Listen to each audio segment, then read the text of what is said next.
So the DNC now is claiming that Bernie Sanders' campaign, of all people, is being on the receiving end of Russian interference into our election in favor of him by the Russians. Now this here is a cat whose name I will not mention to protect his identity. This cat here is a Russian blue cat. I will say this is my cat. Now, the term ties to Russia is so vague and undefinable that just about anything can be a quote-unquote tie to Russia. For example, I have this Russian blue cat. It is Russian. Does that make me having ties to Russia, and therefore I guess any ties to Russia means you automatically know Vladimir Putin and go, like horseback riding with him shirtless. But yeah, I guess anything with a white rhetoric can be justified as ties to Russia. Bernie Sanders did honeymoon in Russia. There's a famous video of him drunk singing, "This land is your land, this land is my land, pour me some more vodka, I'm drunk in Russia." Yeah, I get it, okay? He did this at the height of Soviet communist Russia. But this whole Russia hysteria is so freaking bonkers. It's done by our national insecurity state, who is basically the deep state military-industrial complex, who wants to antagonize Russia because Russia is allied with Syria and Iran, who are Israel's biggest enemies. If you don't believe that our foreign policy is dominated by the Zionist Israel and Zionist interest, I should say, of Israel, then you don't know crap about foreign policy. Russia was, in 2013, Vladimir Putin himself was writing op-eds in the USA Today. I ain't kidding, you can look this up. Vladimir Putin himself, talk about Russia propaganda.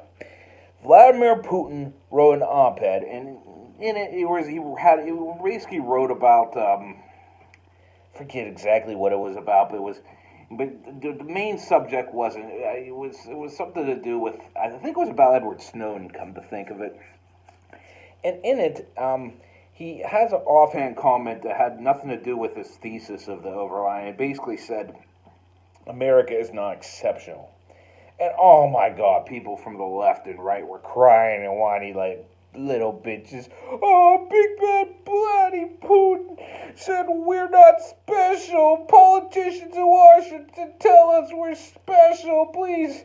First off, American exceptionalism is a self-proclaimed entity. No one outside of America or who doesn't want money from us is going to say we're exceptional. And first off, we're not exceptional as people. No, we're not no better than anyone else in the world. I hate to break it to you. I hate to piss off my friends on the right, but we're no better than anyone else in the world. The idea that we're exceptional because we say we're exceptional is total bonkers. You're not. We're no different than anyone else. The Canadians or Mexicans or Brits or people in Africa. It doesn't matter. We're all humans. We're all equal.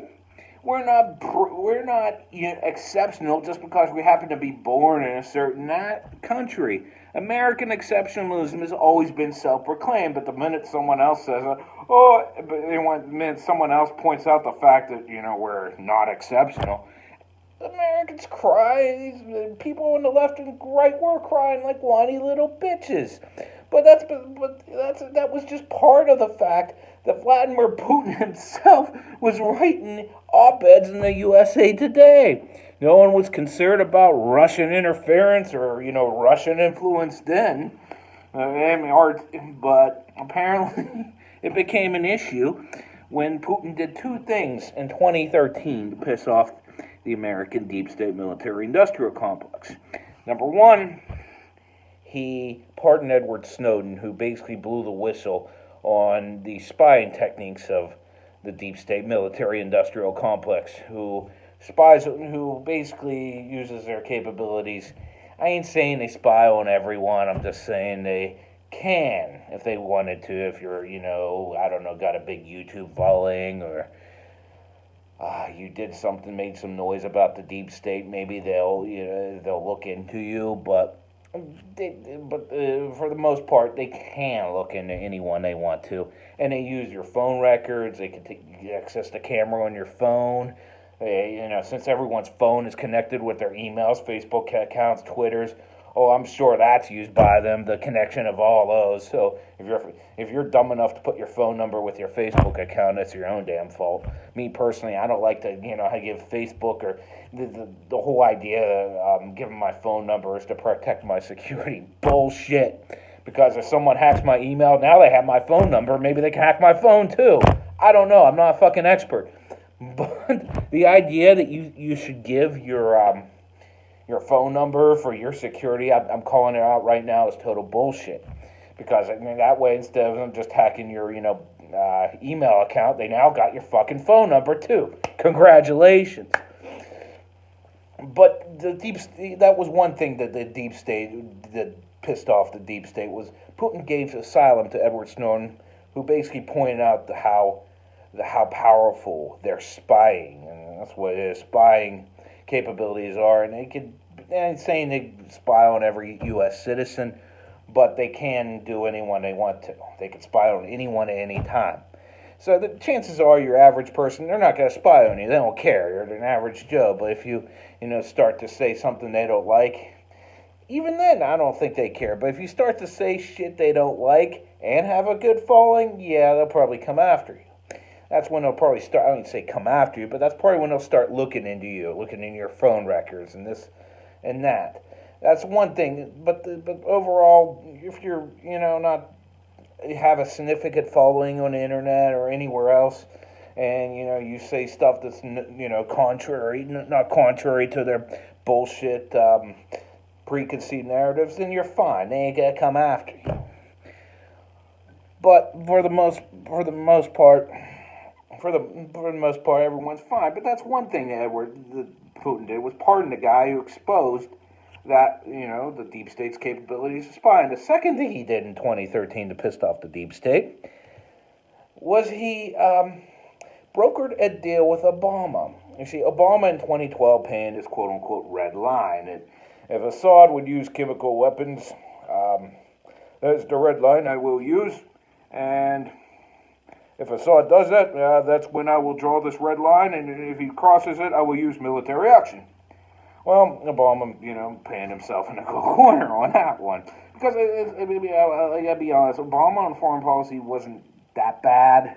He wasn't a bloodthirsty prick like, the Bushes or Romney or that, bloodthirsty warmonger McCain who probably jerked himself to sleep every night thinking about, war and bullets exploding and missiles exploding and all those penis-shaped objects exploding. Probably gave McCain orgasms every night. But anyways, Obama wasn't nearly as bloodthirsty as this, so Obama didn't want a war. So 2013 comes and magically, boom, chemical attack in Syria. What do you know? Our intelligence agency pulls these papers out of their ass and they claimed Assad did it. First off, it's none of our fucking business if he did. The Syrian civil war is none of our fucking business. I hate to break it to you, but it's not. But apparently, they pull these intelligence reports that, are out of thin air. You can write them like fiction, which they probably basically are. And all we're supposed to believe them as if they're fucking gospel, as if the intelligence agencies never fucking lie. I mean, since when is the CIA or the NSA or any of these fucking overblown government agencies known for their honesty, integrity, or transparency? Never. But we're supposed to blindly believe boom, chemical weapons attack, Assad did it, end of story. Obama, you paying yourself that red line. You gotta act. We gotta go to war with Syria because that's what the Zionist cocksuckers want. Anyways, but Obama wasn't pro-war, so he needed a way out. Who gave him a way out? Boom, Vladimir Putin. Vladimir Putin brokers a deal with Obama and Assad that if Assad were to hand over his chemical weapons to the international community, whoever the fuck that is, I guess it would be NATO maybe, I don't know, and he would avoid war. And Obama was like, great, get out of a war now. So Obama was anti-war. That I loved Obama. I think Iran nuclear deal was probably his crowning achievement of his presidency. He was that pissed off the deep state. So Obama brokered the deal. Assad handed over his chemical weapons. Boom, no war. Voided a warrant. That pissed off the deep state. That enraged the deep state. And then a few months later, in 2014, what happens? The whole Crimea fiasco happens.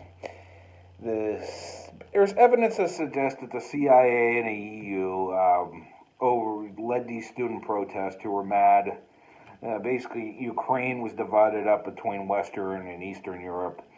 A lot of people in Eastern Ukraine are ethnic Russian and feel closer to Russia. A lot of people in, Western Ukraine are brag about being European for some reason. I don't know why the fuck anyone brags about being from a particular continent. I mean, no one ever talks about, all this European Union pride as being white supremacist, because I hate to break it to you, Europe is the homeland of white people. Fun fact. Who would have known? No one ever talks about, all these people being proud to be European as, being white pride, being the same. It basically is, it's white supremacy at its finest. Bragging about being you're from fucking Europe is bragging about being white. The same fucking thing. But for some reason, these college students and these people in Western Europe think the, European Union is this great thing. It's not. It's just an international bureaucracy. It tries to micromanage all of Europe, basically. The European Union in a nutshell. And they want to belong to the pro-European, to these Western Ukrainians and college kids were protesting because the president of Ukraine at the time, who was elected mostly by the Eastern Ukraine, this guy was an ethnic Russian. He was elected by the eastern half of Ukraine, who were mostly ethnic Russians, and he basically turned down I wouldn't say, I don't know if it was, I think it was it wasn't quite an offer to join the EU, but it was basically a way to, basically a loan from the European Union Central Bank, which basically, destroyed Greece's economy. So he's like, oh no, I don't want the EU Central Bank here. So he basically went to a better deal with Russia, and Russia did. Russia gave the Ukraine a better deal. Well, these, white European, fascist were mad that, and a lot of them are Nazis, believe it or not. There are neo-Nazis in these groups. Were mad that the European Union, they didn't, have closer ties to Europe. But instead, this, Russian guy had, chose a vast better loan deal from Russia. And they started protesting. Well, long story short, these protests got violent. More violent. There's evidence that suggests that our CIA facilitated this violence, and these protests got violent, and people were outraged, and even some of the ethnic Russians voted in the ethnic Russian Ukrainian president. I forget his name, Victor something. Everyone's named Victor over there. They basically said you gotta step down. So the guy stepped down. Fled to Russia, basically was exiled from the Ukraine, went to Russia, and the pro-European Union sock puppet took over, but Putin had a military. Russia has a very strategic military base on the island of Crimea, which is I think the Baltic Sea, and it's part of.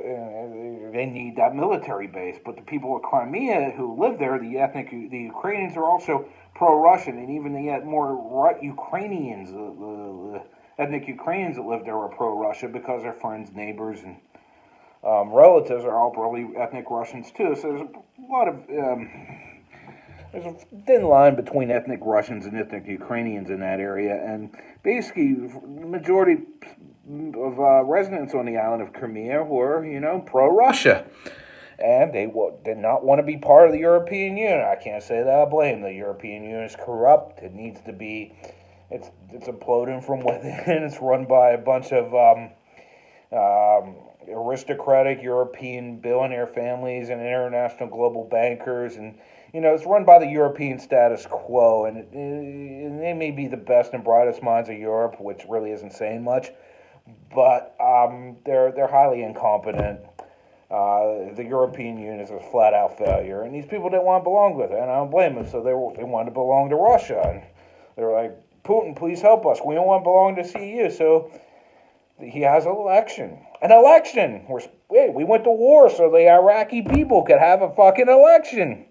Crimea people have it. Oh no, it's against the international community. Blah blah blah. Look at this evil Putin guy. So they have this election in the Ukraine, and overwhelmingly vote to leave the Ukraine in favor of Russia. Putin sent the Ukrainians didn't want to let these people go to Russia, the new, fascists that took over, the EU fascists. And yes, it is fascism. The European Union is actually much more fascist than Putin, but we could debate that later. They basically wanted, they didn't want to be a part of it, so he said, Putin, come help us. Putin sent some military troops to protect them from the European. The Ukraine, the new government of Ukraine sent troops there to sort of intimidate the Crimeans into not voting to leave the, Ukraine. Well, Putin sent more troops there, since he already has a military base, to protect the Crimeans from intimidation. Anyways, a Cold War standoff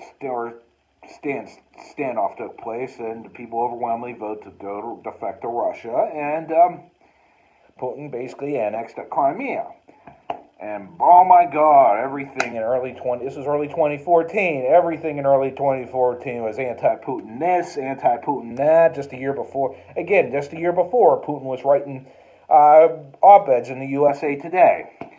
And this was done, I think, strategically to put a wedge between Obama and Putin to make it look, make it not politically feasible for Obama to broker another peace deal with Putin. That was all it was about. Putin brokered a peace deal with Assad and Obama, so to avoid a war in Syria, because that's what we were going to in 2013, was a war in Syria. But since Putin brokered that deal, and the Crimea fiasco, as I just explained, put a big wedge between Obama and Putin, so Obama could not broker another deal with Putin. And then after that, magically, more chemical weapons attacks magically happened, and they're all Assad's fault, no evidence at all. I think they show a flight pattern of one of the flights as if that was videotape. Anyone could draw it, a little kid could have fucking drew it. They showed that on the news as evidence of Assad doing the chemical weapons attacks. Well, that plane doesn't matter. That's not the same as video evidence, but I digress. So, Putin and Russia have been the boogeyman since 2014. 2016 election comes. We all know the Trump, Russia tinfoil hat conspiracy theory. There was a 2-year-long investigation that basically just, used the deep state and weaponized the Justice Department against the President of the United States and his associates, personal associates like Roger Stone, his own former personal lawyer, Michael Crone, all got wrapped up in that, and basically they wrapped up a bunch of the whole thing was a fucking hoax. Okay, I don't believe any of the bullshit of the Trump-Russia conspiracy theory. I don't believe anything that comes out of the intelligence agencies. Again, they're not known for their honesty or transparency. Just saying, that's a fact. So that we all know the whole Trump-Russia hoax. Then the Democrat primary kicked off, and Tulsi Gabbard, who is anti-war as hell, a veteran, what's a catch-all that the left uses for all non-white? Oh yeah, person of color. She was a military veteran, a Democrat, a non-white woman, and she was running for president. Well, she's extremely anti-war, and the deep state don't like that, so they labeled her a Russian asset. And this was done mostly by Hillary Clinton, who claimed in a tweet that Tulsi Gabbard was a Russian asset, which is total bullshit. The idea that if you don't agree with our foreign policy, you're an asset to Russia is absolute bullshit. First off, we're not in war with Russia, okay? Second off, to quote Obama in the 2012 debate against Mitt Romney, the 1980s called, they want their foreign policy back. Well, that works both ways. So they labeled Trump a Russian asset, then Tulsi Gabbard. Now they're labeling Bernie Sanders a Russian asset. Now, I'm not a fan of Bernie Sanders. I think he's an economic illiterate. I think his policies are a recipe for a brand new Great Depression. He wants to eliminate entire sectors of our economy. He doesn't know, he's never worked a day in his life in the private sector. He didn't even have a real job till he was 40, and this guy wants to run the economy and the healthcare for 360 million people. Sorry.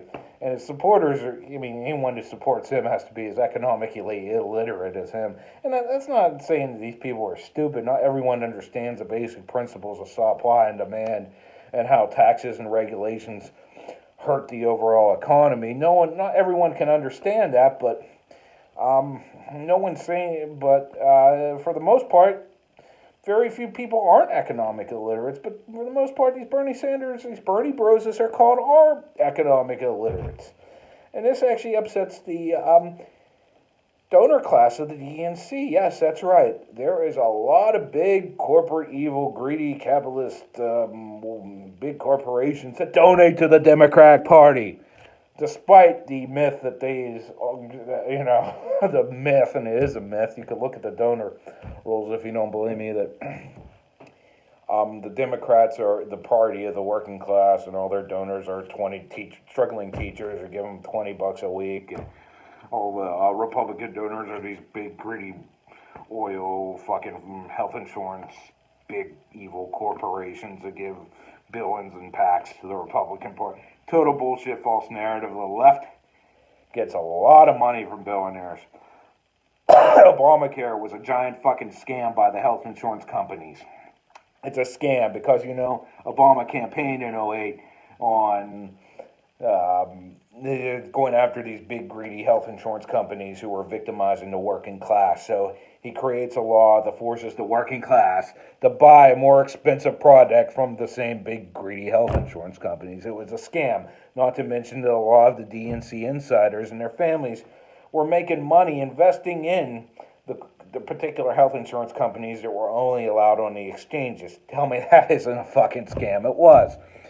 So big government is actually in corporate, big corporate donors, big government and big corporate donors oftentimes merge.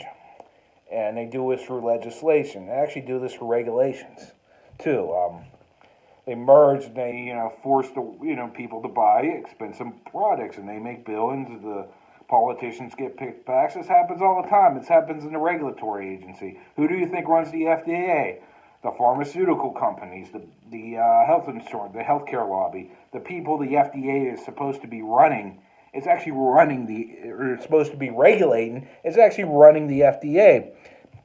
It starts out innocent first. A former healthcare executive is like, well, I know how the healthcare industry works. I think, my experience in healthcare will make me a good job to regulate healthcare and work for the FDA. Well, okay, your resume looks good on paper, but in practice, that guy still has ties to the health insurance companies and the big pharmaceutical companies.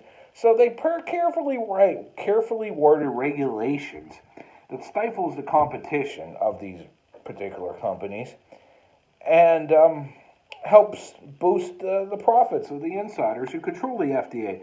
So regulations actually help, and I can't stress this enough, help the big corporate entities. But I digress.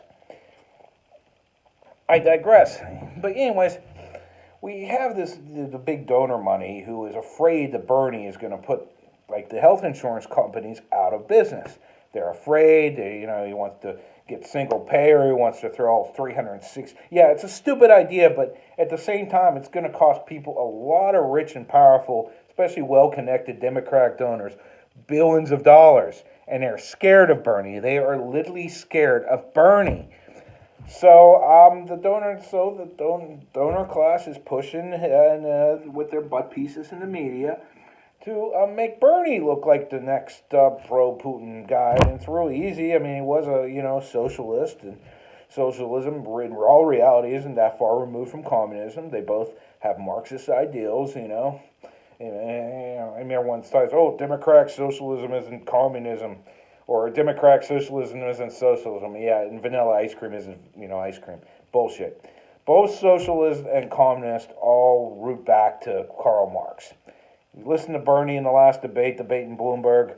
He was mostly using Marxist rhetoric. Similar shit that Karl Marx used. But anyways, this Marx, he's a principled Marxist. He's not for sale. That's one good thing I could say about Bernie. You can't buy him. So and this scares the hell out of the donor class of the Democratic Party. So they use their butt pieces in the corporate media, who are probably golfing buddies with the people who own these.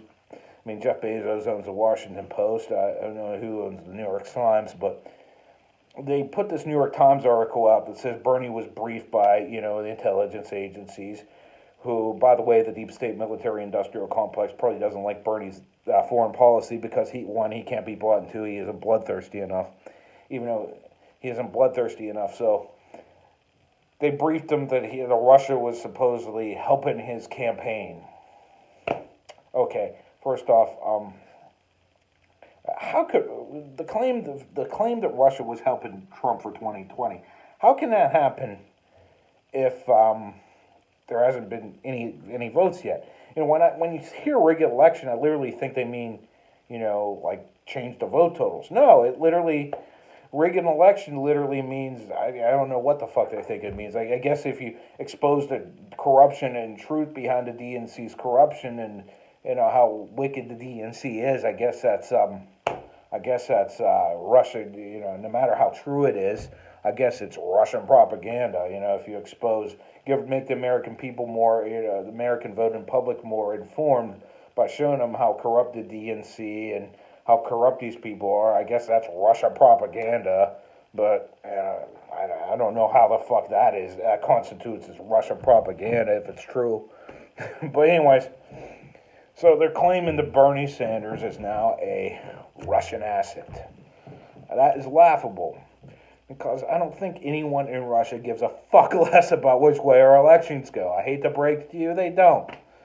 Trump lifted the economic sanctions that were imposed on Putin in 2013 and Putin in Russia in 2014 after the Crimea fiasco? No, he hasn't. So this anti-Russian rhetoric is bullshit for one.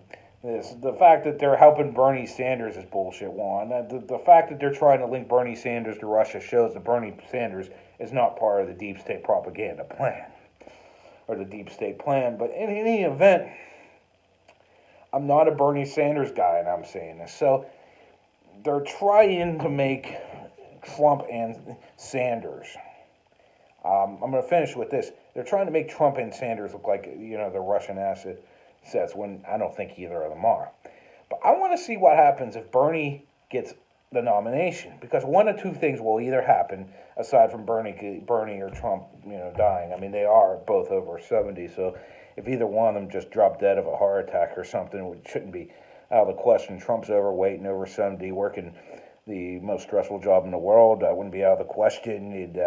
Bernie Sanders just had a heart attack. Yes, there will be conspiracy theories. If, God forbid, I don't want to see either one of them die, but if either one of them were to drop dead of natural causes. But if Trump and Sanders, it comes down to Trump or Sanders, one of two things is going to happen. One, the left-wing media who hates him is going to continue their orange man bad scenario and push a blatantly socialist agenda, Medicare for all and this and that. Or two, the corporate interests take over and realize that Trump may actually be better than Bernie. And you might start to see the left-wing media, who's been, knocking orange man bad for the past 5 years, actually go pro-Trump. You know what? They wouldn't even have to go pro-Trump. They just have to get this, unbiased for once. Point to facts. Point to the good economy. Point to all of his accomplishments. Point to how strong of a president he is after the impeachment BS. Point to all the facts. They wouldn't even have to go pro-biased towards Trump. But if the corporate donors get really desperate, you might actually see the left-wing media do a 180 and be pro-Trump. It's hard to say, but in any event, I think that's one of the two things that were happening. Either the media would get behind Sanders and push for his, socialist agenda, and everyone knows the left-wing media is beloved, pro-socialist ideals, or the media does a total 180 and, starts to smear Sanders in favor of Trump. They go from smearing Trump 24/7 to promoting him 24/7. That's one of the two things that will happen. So I mark my words. I guess the only way we'll know for sure is wait and see. Wait till after Super Tuesday. We should see, have a better idea by then. But I guess the only way we could do it is wait and see. But again, it's either going to be the media goes pro Bernie, continues their orange man bad narrative, or does a 180 on Trump and becomes pro Trump all of a sudden. And so I guess we'll have to wait and see.